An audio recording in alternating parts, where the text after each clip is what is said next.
네, 안녕하세요. 도사 안당입니다. 자, 이번 시간에는 제조물 책임법에 대해서 같이 보도록 하겠습니다. 자, 제조물 책임법에 있는 전문을 다 넣어놨습니다. 중요하고 안 중요하고를 떠나서 8조까지밖에 없기 때문에 이거는 한번 읽어보시면 또 상식적인 내용이 많습니다. 제조했을 때 어떻게 해라. 뭐 그렇죠. 또 보통 이렇게 고시를 다 넣어놓은 경우에는 정의부터가 굉장히 중요하다. 같이 보겠습니다. 자, 제1조 목적 볼게요. 이 법은 제조물의 결함으로 발생한 손해에 대한 제조업자 등 손해배상 책임을 규정함으로써 피해자를 보호하고 국민 생활의 안전 향상과 국민 경제의 건전한 발전을 이바지함. 또 엄청난 목적이 있죠. 피해자 보호를 도모하고 국민 생활의 안전을 향상하고 국민 경제의 건전한 발전을 이바지함을 목적으로 한다. 그래서 이 챕터가 문제로 자주 나옵니다. 이 안전 향상 때문에 나오는 건지는 뭔지는 모르겠지만 제조물에 대해서 물건이 나와요. 근데 이제 우리가 그 1차 법령 가면 보면 안전 인증이랑 안전 검사랑 뭐 자율안전 확인 제도 이런 것들 있잖아요. 그거와 연계돼서 나오는 게 아닌가 싶습니다. 자, 2조 정의 보겠습니다. 이 법에서 사용하는 용어의 뜻은 다음과 같다. 자, 1호 제조물이란 뭔가 만든 거죠. 제조되거나 가공된 동산, 움직이는 거죠. 다른 동산이나 부동산의 일부를 구성하는 경우를 포함한다. 부동산의 일부를 구성하는 것도 포함된답니다. 결함이란 해당 제조물의 다음 항목에 어느 하나에 해당하는 제조상, 설계상 또는 표시상의 결함이 있거나 그 밖에 통상적으로 기대할 수 있는 안전성이 결여되어 있는 것을 말한다. 이거 굉장히 중요해요. 제조상, 설계상, 표시상 결함이 있는 것을 결함이라고 합니다. 그래서 제조상의 결함이라는 것은 제조업자가 제조물에 대하여 제조상, 그러니까 만들 때 가공상의 주의 의무를 이행하였는지에 관계없이 제조물이 원래 의도한 설계와 다르게 제조 가공됨으로 안전하지 못하게 된 경우, 제조물이 원래 의도한 설계와 다르게 제조 가공됨으로써 어떻게 돼요? 안전하지 못하게 된 경우, 원래 의도와 설계와 다르게 제조. 이거랑 이것 때문에 설계상의 결함이랑 엄청 헷갈리게 내겠죠, 문제를. 그래서 이 법을 한번 보신 분이랑 안 보신 분이랑은 완전 이 사고하는 게 달라져 버립니다. 그럼 설계상의 결함이란 뭘까요? 제조업자가 합리적인 대체 설계를 채용하였더라면 피해나 위험을 줄이거나 피할 수 있었음에도 대체 설계를 채용하지 아니하여 해당 제조물이 안전하지 못하게 된 경우를 말한다.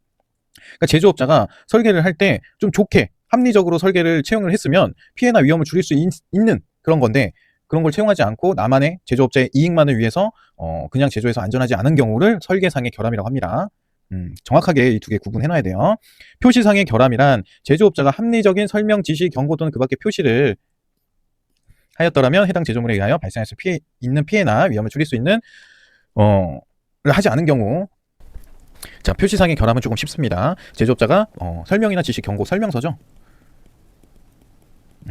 또는 주의, 경고, 뜨거움 주의, 그런 알아볼 수 있는 표시를 했으면 제조물에 의해서 발생할 수 있는 피해나 위험을 줄이거나 피할 수 있었음에도 불구하고 이를 하지 않은 경우는 표시상의 결함이다.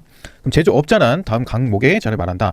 제조물의 제조, 가공 또는 수입을 업으로 하는 자, 수입업은, 그리고 제조물의 성명, 상호, 상표 또는 그 밖의 식별 가능한 기호 등을 사용하여 자신을 가목의 자로 표시한 자 또는 가목의 자로 오인할 수 있게 표시한 자 모두 제조업자입니다. 그죠? 그러니까 제조업자라는 것은 이것 가목도 해당이 되지만 이걸로 오해할 수 있게끔 자신을 표시한 사람도 제조업자입니다. 빠져나갈 수가 없어요.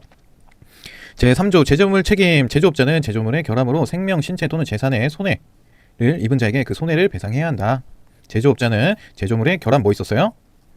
제조상의 결함, 설계상의 결함, 표시상의 결함, 요 세 개를 제조물의 결함이라고 하는데, 이 제조물의 결함으로 생명, 신체 또는 재산의 손해를 입은 자에게 손해를 배상해야겠죠. 그게 뭐다? 제조물의 책임이다. 1항에도 불구하고 제조업자가 제조물의 결함을 알면서도 그 결함에 대하여 필요한 조치를 취하지 아니한 결과로 생명 또는 신체에 중대한 손해를 입은 자가 있는 경우에는 그 자에게 발생한 손해의 3배를 넘지 않는 범위에서 배상 책임을 진다. 이 경우 법원은 배상액을 정할 때 다음 각호의 사항을 고려해야 한다. 고의성의 정도, 알면서도, 예를 들어서 자동차 급발진 이런 거 많이 요즘은 또 뉴스에 많이 나오잖아요. 블랙박스도 잘 돼 있고 CCTV도 잘 돼 있고 하기 때문에 갑자기 차가 급발진을 하면서 다치게 됩니다. 사람이 밖에 서 있는 사람이 없으면 다행이지만 있어가지고 이 사람까지 치게 되고. 근데 이게 이 차의 제조상에 결함이 있는 걸로 밝혀내는 게 이 운전자의 해야 하는 일이잖아요. 제조상의 결함이 있다고 인정을 하는 것은 엄청난 피해를 가져오기 때문에 이 제조업체에서는 이 차량에 대한 그런 어떠한 것도 도와주지 않겠죠. 그래서 이 사람 운전자, 이 소유주가 직접 테스트를 하는 거죠. 그래서 굉장히 어렵다라고 하죠. 그래서 우리 판사님이 법원에서 배상액을 정할 때 다음 각호의 사항을 고려해야 된다. 자, 고의성의 정도. 일부러 제조상 결함이 발생되게 만들었는지, 이 고의성의 정도, 그리고 해당 제조물의 결함으로 인하여 발생한 손해의 정도, 그리고 해당 제조물의 공급으로 인하여 제조업자가 취득한 경제적 이익, 그리고 해당 제조물의 결함으로 인하여 제조업자가 형사처벌 또는 행정처분을 받은 경우 그 형사처벌 또는 행정처분의 정도. 한번 벌을 받았으면 그 정도에 따라서 감형을 해줄 수도 있고 그런 거죠. 해당 제조물의 공급이 지속된 기간 및 공급 규모, 한 10년 넘게 계속 똑같이 잘못 제조상의 결함을 알고 있음에도 그냥 계속 판매를 한 거죠. 왜? 그걸 바꾸면 돈이 많이 들고 경제적으로 손실을 입으니까. 그럼 안 되겠죠. 그리고 제조업자의 재산 상태. 제조업자가 재산 상태가 안 좋아요. 그럼 물어줄 수 있는 게 3배 이상을 3배 안에서라고 해도 재산이 없다라고 하면 그걸 다 몰수할 수는 없잖아요. 그러니까 그 정도를 보고 판단을 한다. 제조업자가 피해 구제를 위해 노력한 정도,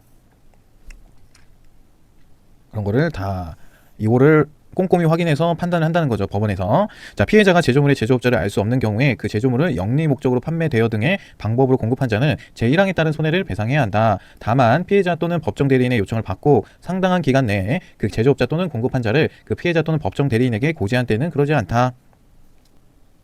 자, 3조의 2 보겠습니다. 결함 등의 추정. 추정은 뭐예요? 이 법적으로 추정은 A일 수도 있다.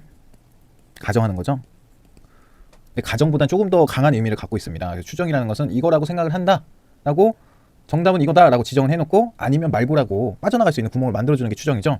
그래서 피해자가 다음 각호의 사실을 증명한 경우에 제조물을 공급할 당시 해당 제조물에 결함이 있었고 그 제조물의 결함으로 인해 손해가 발생한 것으로 추정한다. 다만 제조업자가 제조물의 결함이 아닌 다른 원인으로 인하여 그 손해가 발생한 사실을 증명한 경우에는 그러하지 않다. 그러니까 다만이 굉장히 중요합니다. 추정은. 피해자가 다 증명을 했어요. 그래서 제조물을 공급할 당시 해당 제조물의 결함이 있었고 그 결함으로 인해서 손해가 발생한 것으로 추정을 하지만 제조업자가 다른 원인으로 인해서 손해가 발생된 사실을 증명만 하면 이 판결을 엎을 수 있다. 그 뜻입니다. 해당 제조물이 정상적으로 사용되는 상태에서 피해자의 손해가 발생하였다는 사실, 제1호의 손해가 제조업자의 실질적 지배 영역에 속한 원인으로부터 초래되었다는 사실, 1호의 손해가 해당 제조물의 결함 없이는 통상적으로 발생하지 아니한다는 사실, 이 사실을 증명한 경우에는 제조사의 결함이다라고 추정한다. 추정, 근거죠. 그래서 제조업자가 억울하면 이거를 반박할 수 있는 증거를 가져와라. 누가 한다? 그거는 제조업자가 하는 겁니다. 자, 제4조 면책 사유 보겠습니다. 제3조에 따라서 손해배상 책임을 지는 자가 다음 각호의 어느 하나에 해당하는 사실을 입증한 경우에는 이 법에 따른 손해배상 책임을 면한다, 면제해준다, 그 뜻이죠. 제조업자가 해당 제조물을 공급하지 아니하였다는 사실, 이거 제가 만든 거 아닌데요? 제가 제공한 거 아닌데요? 이런 사실, 제조업자가 해당 제조물을 공급한 당시에 과학기술 수준으로는 결함의 존재를 발견할 수 없었다는 사실. 20년 전에 제조할 때는 과학기술 수준이 그렇게 발달되어 있을 때가 아니어서 결함의 존재를 발견할 수가 없었습니다. 그럼 면제를 해주겠다, 그 얘기죠. 제조물의 결함이 제조업자가 해당 제조물을 공급한 당시에 법령에서 정하는 기준을 준수함으로써 발생하였다는 사실. 20년도 전에는 법에서 그 기준을 상회하게 해서 만들었는데 지금은 법이 빡세져가지고 결함으로 인정이 됩니다. 그랬을 때의 기준을 어디로 한다고? 제조물을 공급한 당시에 20년에서 법령에서 정하는 기준을 준수한 경우에는 면책 사유가 된다. 원재료나 부품의 경우에는 그 원재료나 부품을 사용한 제조물 제조업자의 설계 또는 제작에 관한 지시로 인하여 결함이 발생하였다는 사실. 그러니까 원재료나 부품의 경우에는 그 원재료나 부품을 제조한 사람도 있을 거 아니에요. 근데 그 제조물에 자동차를 만드는 회사예요. 근데 여기다 원재료를 공급하는 벤더가 있겠죠, 벤더. 뭐 고무 같은 원재료를, 자동차 타이어에 들어가는 고무를 제조하는 사람들이 있겠죠. 이 사람이 타이어는 이런 식으로 제작해야 됩니다 라고 해서 설명서에, 그렇게 지시서나 설명서에 그렇게 나와 있었어요. 그래서 이 사람이 그걸 가지고 그대로 만들었는데 오류가 생긴 거죠. 그러면 면책 사유에 해당한다, 그 얘기입니다. 제3조에 따라 손해배상 책임을 지는 자가 제조물을 공급한 후에 그 제조물에 결함이 존재한다는 사실을 알거나 알 수 있었음에도 그 결함으로 인한 손해의 발생을 방지하기 위한 적절한 조치를 하지 아니한 경우에는 제1항부터 2호, 4호까지의 규정에 따른 면책을 주장할 수 없다. 사실을 알거나 알 수 있었음에도, 그쵸? 자기가 사실을 알거나는 진짜 나쁜 놈이고, 알 수 있었으면은 제조업자가 노력을 해서, 너가 어디까지는 노력을 해서 너가 파악을 하고 있었어야지 그거까지 인정해 주는 거예요. 아시겠죠?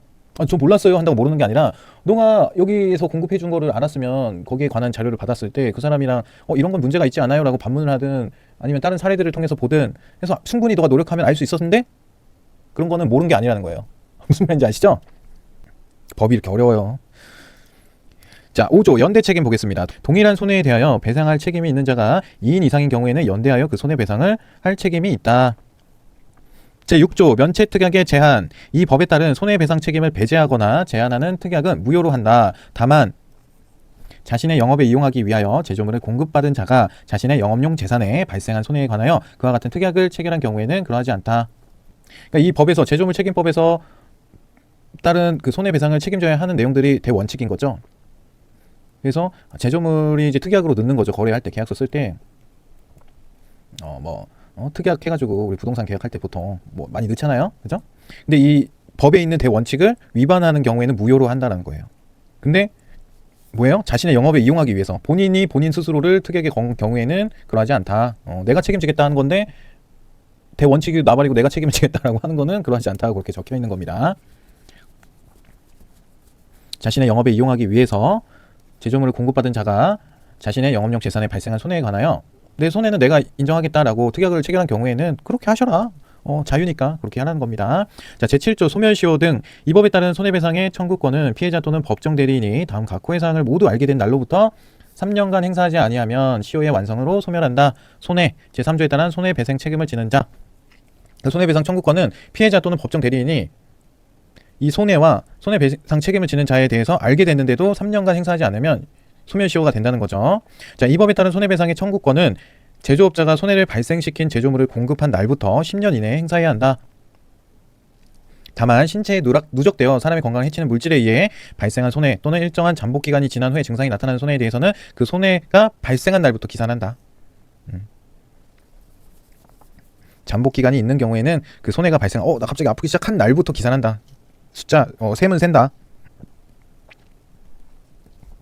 자, 제8조 보겠습니다. 민법의 적용, 제조물의 결함으로 인한 손해배상 책임에 관하여 이 법에 규정된 것을 제외하고선 민법에 따른다 라고 되어 있습니다. 자, 관련도 기출문제 같이 보겠습니다. 제조물 책임법에 관한 내용으로 옳지 않은 것은 제조업자란 제조물의 제조, 가공 또는 수입을 어불하는 자를 말한다. 맞는 얘기입니다. 그죠? 동일한 손해에 대하여 배상할 책임이 있는 자가 2인 이상인 경우에는 연대하여 그 손해를 배상할 책임이 있다. 맞죠? 제조물이란 제조되거나 가공된 동산을 말한다. 다른 동산이나 부동산의 일부를 구성하는 경우를 포함한다. 맞습니다. 설계상의 결함이란 제조업자가 합리적인 설명, 지시, 경고 또는 그 밖의 표시를 하였더라면 이게 뭐죠? 표시상의 결함이죠. 틀린 겁니다. 제조업자는 제조물의 결함으로 생명, 신체 또는 재산의 손해를 입은 자에게 그 손해를 배상해야 된다. 맞습니다. 넘어가겠습니다. 제조물 책임법에 관한 내용으로 옳지 않은 것은 제조업자는 제조물의 결함으로 생명, 신체 또는 재산의 손해를 입은 자에게 그 손해를 배상해야 한다. 그쵸? 제조물이란 제조되거나 가공된 동산을 말한다. 맞습니다. 제조상의 결함이란 제조업자가 제조물에 대하여 제조상, 가공상의 주의 의무를 이행하였는지 관계없이 제조물이 원래 의도와 설계와 다르게 제조, 가공됨으로써 안전하지 못하게 된 경우를 말한다. 맞습니다. 설계상의 결함이란 제조업자가 합리적인 설명, 지시, 경고 또는 그 밖의 표시, 뭐예요? 표시상의 결함이었다. 정답은 4번. 제조물의 제조, 가공 또는 수입을 어불하는 자는 제조업자에 해당이 되죠. 맞습니다. 제조물 책임법상 용어의 정의로 옳지 않은 것은 제조물이란 제조되거나 가공된 동산을 말한다. 맞습니다. 제조업자란 제조물의 제조, 가공 또는 수입을 어불하는 자를 말한다. 맞습니다. 제조물의 결함에는 제조상의 결함, 설계상의 결함, 유통상의 결함이 있다? 아니죠. 표시상의 결함이 있었습니다. 설계상의 결함이란 제조업자가 합리적인 대체 설계를 채용했더라면 피해나 위험을 줄이거나 피할 수 있었음에도 대체 설계를 채용하지 아니하여 해당 제조물이 안전하지 못하게 된 경우를 말한다. 맞습니다. 통상적으로 기대할 수 있는 안정성이 결여되어 있는 것도 결함이라 할 수 있습니다. 계속 보겠습니다. 제조물 책임법에 관한 설명으로 옳은 것은 제조물 결함은 소비자가 입증해야 된다? 아니죠. 입증하는 것은 제조업자가 하는 거죠. 제조물에는 배, 무 같은 농작물도 포함되나요? 아니죠. 왜 그러냐면 제조물은 제조되거나 가공된 동산, 그래서 배를 가지고서 무슨 배집을 만들면은 제조물이지만 배와 무 같은 농작물은 포함이 안 됩니다. 제조물 책임은 제조업자와 제조물을 공급한 자, 소비자가 공동으로 져야 된다? 아니죠. 제조물 책임은 제조업자가 책임을 지는 거고 2인 이상이 책임을 져야 된다 그러면 연대해서 책임을 져야 되는 거죠. 제조자가 경고의 의무를 소홀히 한 경우에도 소비자 과실로 인한 손실은 소비자가 책임을 져야 된다? 아니죠. 표시의 의무죠. 경고의 의무는 소홀히 한 경우에는 제조자가 책임을 진다. 제조업자가 해당 제조물을 공급할 때의 과학기술 수준으로는 결함의 존재를 발견할 수 없었다는 사실을 입증하면 책임은 면제된다. 맞았죠?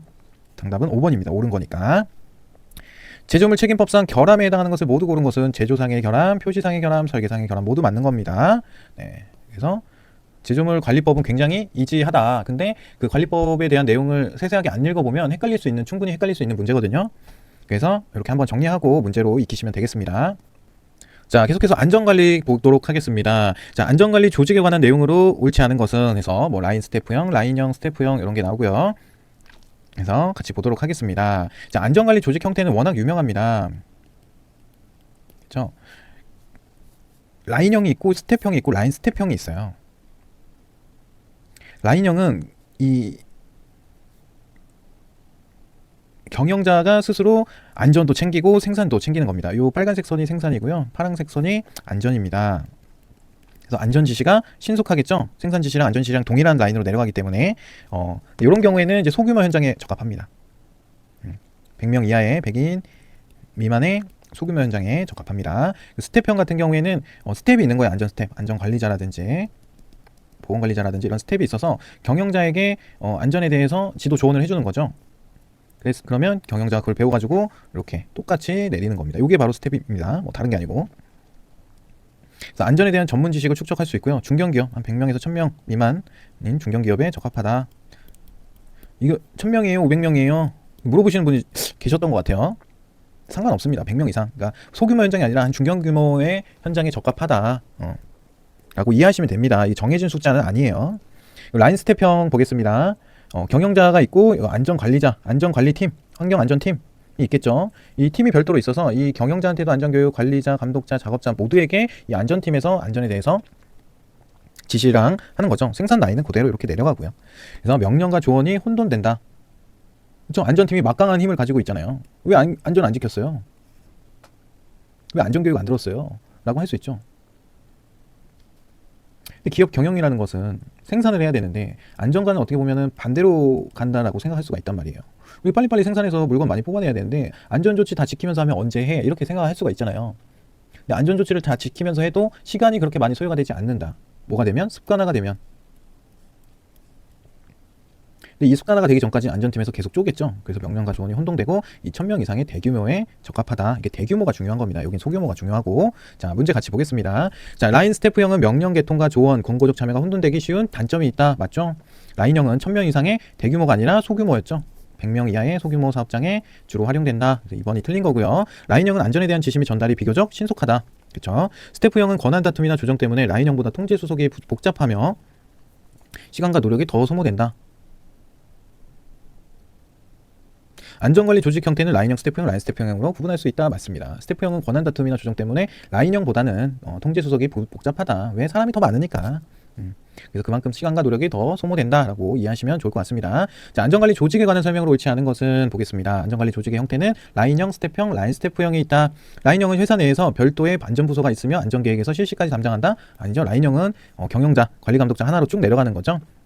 그래서 별도의 전담부서가 없다. 스태프형은 안전에 관한 전문 지식 축적과 기술 개발이 용이한 장점이 있다. 맞습니다. 라인 스태프형은 명령 개통의 조언과 권고적 참여가 혼돈되기 쉬운 단점이 있다. 맞습니다. 소규모 사업장일수록 라인형이 적합하며 규모가 큰 사업장일수록 라인 스태프형이 적합하다. 맞습니다. 그래서 정답은 2번. 계속해서 문제 보겠습니다. 자, 다음 가로에 들어갈 것으로 옳은 것은 뭐뭐는 330건의 사고. 이거 굉장히 유명하죠. 하인리의 죄. 하인리가 학자가 아니고 보험회사 직원이었죠.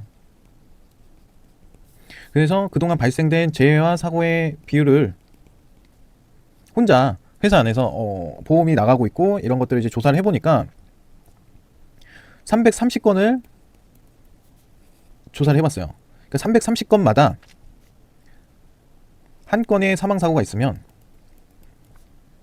29건의 경상, 그러니까 상해가 있는 거죠. 상해가 있었고 그 300건의 비율로 뭐가 있어요? 재해. 무상해 재해. 아차사고. 그래서 우리가 아차사고 하는 게 이 300건의 아차사고를 예방을 하면 결국에는 사망하지 않는다라는 결론에 도달한 겁니다. 근데 300건의 아차사고를 그대로 놔두면 언젠가는 누군가 한 명 죽는다.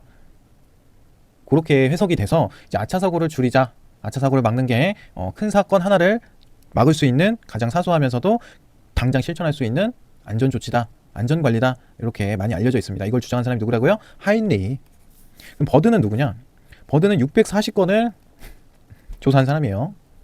600건, 30건, 10건 641건이군요. 한 건의 사망이 있었다. 그래서 이렇게 구분이 되는 거죠. 자, 에드워드 아담스의 사고 연쇄 반응 이론을 설명한 것으로 옳은 것은, 아담스는 누구였어요? 아담스. 관리 부족에 의해서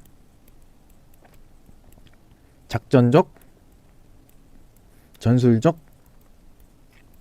에러가 발생이 되고 이게 사고 재해가 된다 그랬죠. 아담스 군인이었습니다. 그죠? 그래서 연쇄 이론은 기본 에러, 관리 부족, 전술적 에러, 사고 상해 순으로 진행이 된다. 작전적 에러는 관리자의 의사결정이 그릇되거나 잘못된 행동으로 인한 것이다. 기본 에러는 불완전한 행동, 불완전한 상태를 말한다. 사고의 바로 직전에는 관리 부조의 부재가 존재한다. 사고와 상해는 필연적 관계로 존재한다.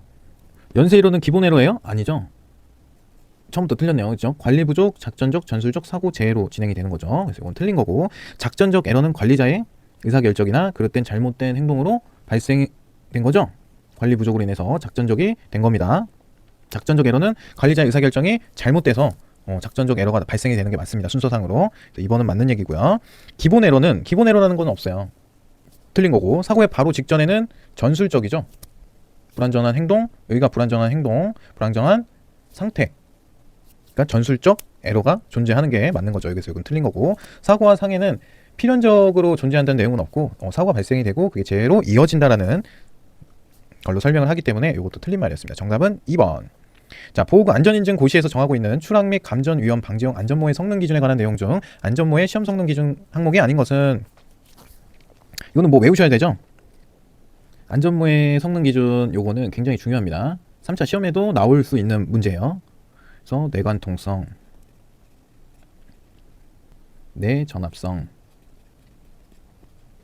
내수성, 난연성, 충격 흡수성, 턱근 풀림, 이렇게 있습니다. 요것만 알면은 안 되고요. 요거에 관련된 시험 성능 기준도 알고 계셔야 돼요. 내관통성은 AE, ABE가 있고요. AB종이 있습니다. 이 뒤에서 더 자세하게 배울 거거든요. 그래서 여기서는 중요한 키워드만 잡아드리겠습니다. AB는 그 관통되는, 물체가 관통되는 거리가 9.5mm 이하여야 됩니다. AB는 11.1mm 이하여야 되고요. 내전압성 같은 경우에는 교류, 직류가 아닌 교류에서, 교류 20kV에서 1분 동안 절연 파괴가 없이 견뎌야 되고, 이때 누설되는 전류는 10mA가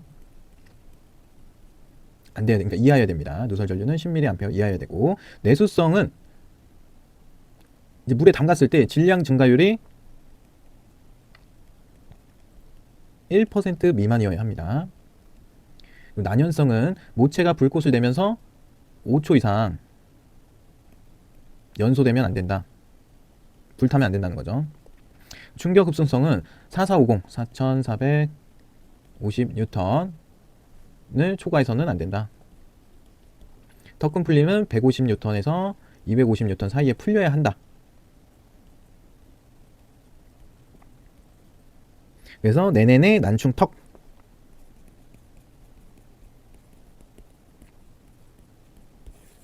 이것도 아셔야 되고, 어차피 이거 전체 다를 외우시는 거를 추천드립니다. 그래서 네네네 난충턱, 네네네 충턱 있죠. 근데 이게 이제 내 약품성이기 때문에 없는 내용이거든요. 원래 내수성이 들어갔어야 맞는 거죠.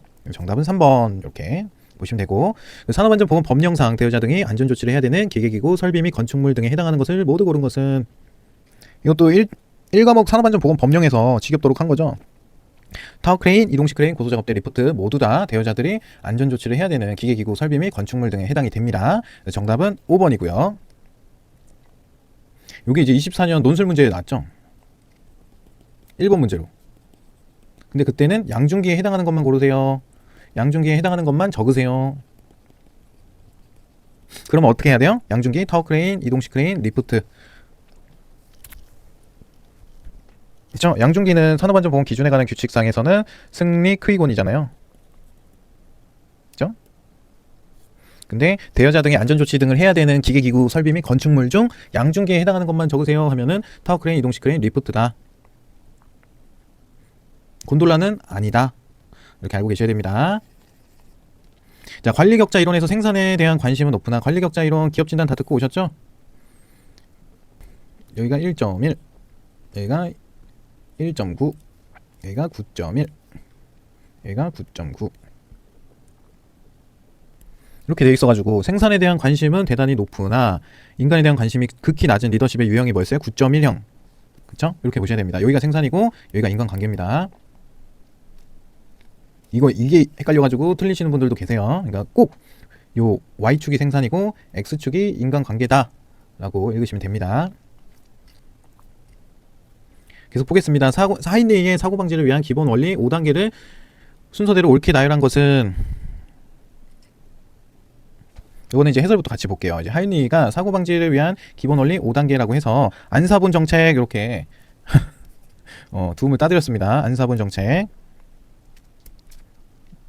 그래서 안전관리 조직, 사실의 발견, 분석, 평가, 시정 방법의 선정, 시정책의 실행 이렇게 해가지고 보시면 되고요. 이것만 알고 있으면은 굉장히 쉽게 또 풀 수 있죠. 뭐였죠? 안사본 정책. 자, 써보겠습니다.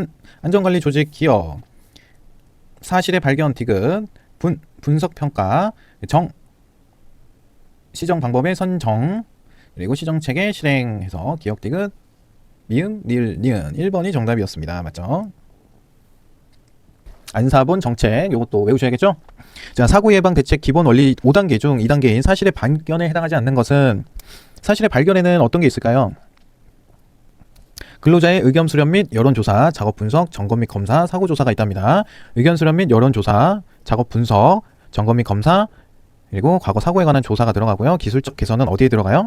시정 방법의 선정에 들어간다. 이렇게 보시면 되겠죠? 어렵지 않았습니다.